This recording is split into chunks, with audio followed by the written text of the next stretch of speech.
The crossing was cursed. Now I know why. I was born and raised in a big city.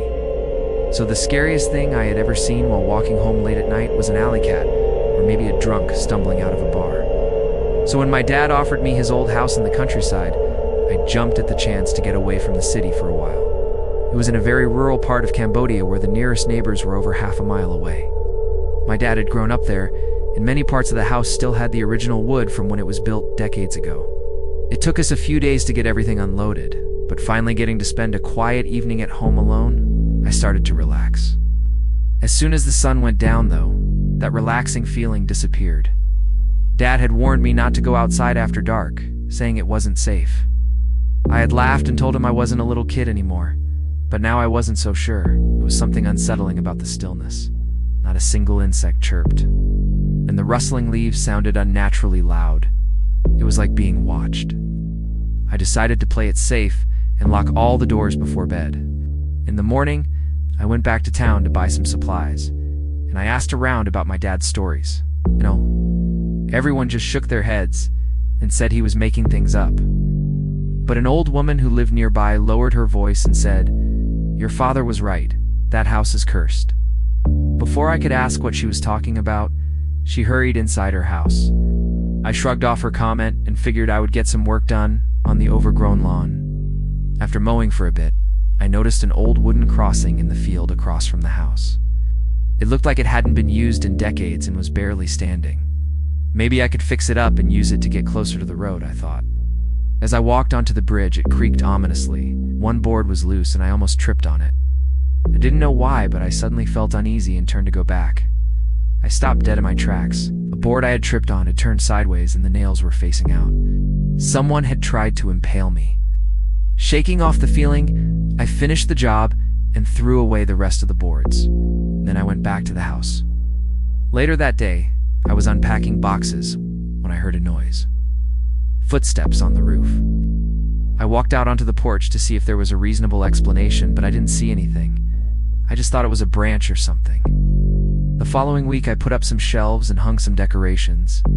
I thought it would help make the place feel more like home.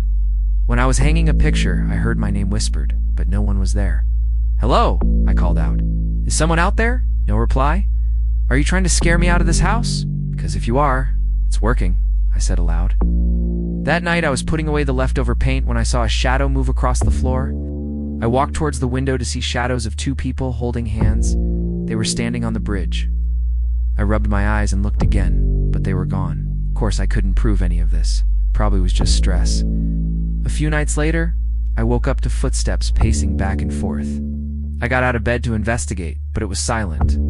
Perhaps it was just a branch dragging across the roof. Still paranoid, I went back to sleep with all the doors unlocked. Around 3 a.m., I woke up again. This time, it was a cold wind that blew through the room. I jumped out of bed and ran to close the windows, but it was too late. Something cold had already slithered under the door and wrapped around my neck. Shaking, I threw back the covers and huddled in the corner of the bed. Maybe it was just a dream, I thought. But then I felt something wet trickle down my cheek. It was freezing cold, and I cried out. The next morning, I searched everywhere for an open window or a gap in the doorframe, but I couldn't find anything. I felt exhausted and began to regret coming to the countryside. Maybe I really was going crazy. Or maybe the house really was haunted. I wondered if I should sell the house and move back to town.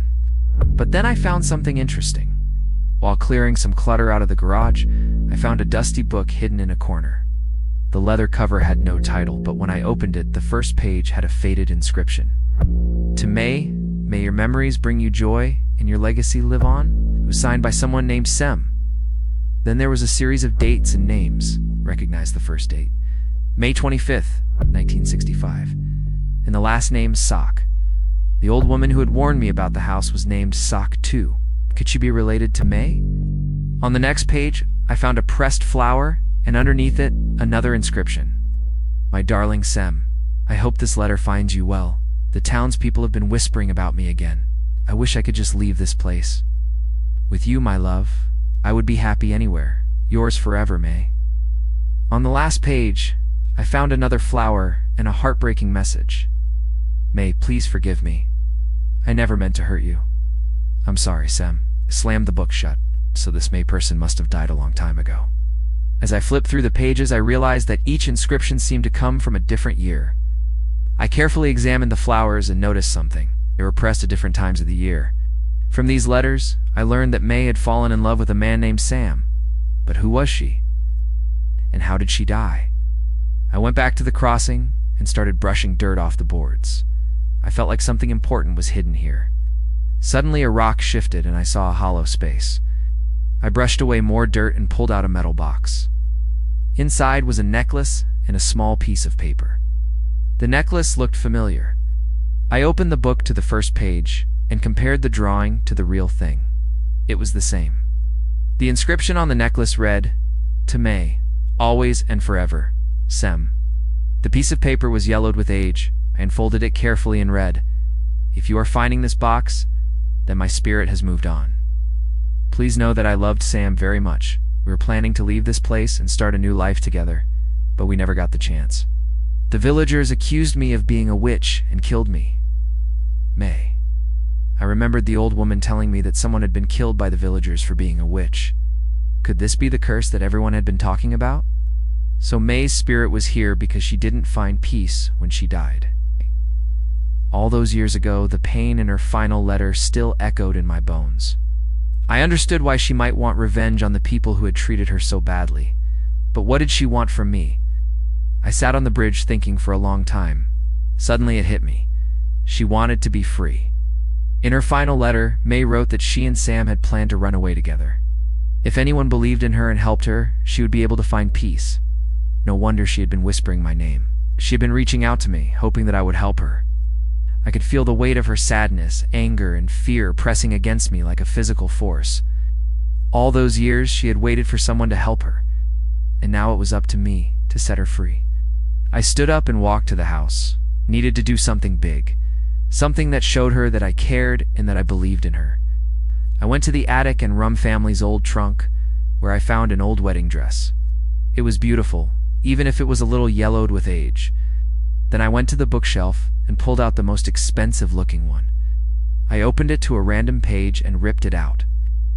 When I returned to the attic, I slipped on the dress and pinned it to my chest. I took a deep breath and headed to the crossing. Standing in the middle of the bridge, I read the letter again, committing the words to memory. I then tore the letter into tiny pieces and scattered them on the water, letting the current carry them away. I closed my eyes, feeling tears stream down my face. May I believe you. I'm sorry you had to suffer. Rest in peace. Suddenly, I felt a warm breeze on my skin. A feeling of calm washed over me, and the anger from the letter vanished. Peacefully, I tossed the flowers and the necklace into the water. I heard soft footsteps behind me and turned to see a woman wearing the necklace and holding a bouquet of flowers. She was smiling sadly. "Thank you," she whispered, and then she was gone. I knew she had finally found peace, and that is why I now know.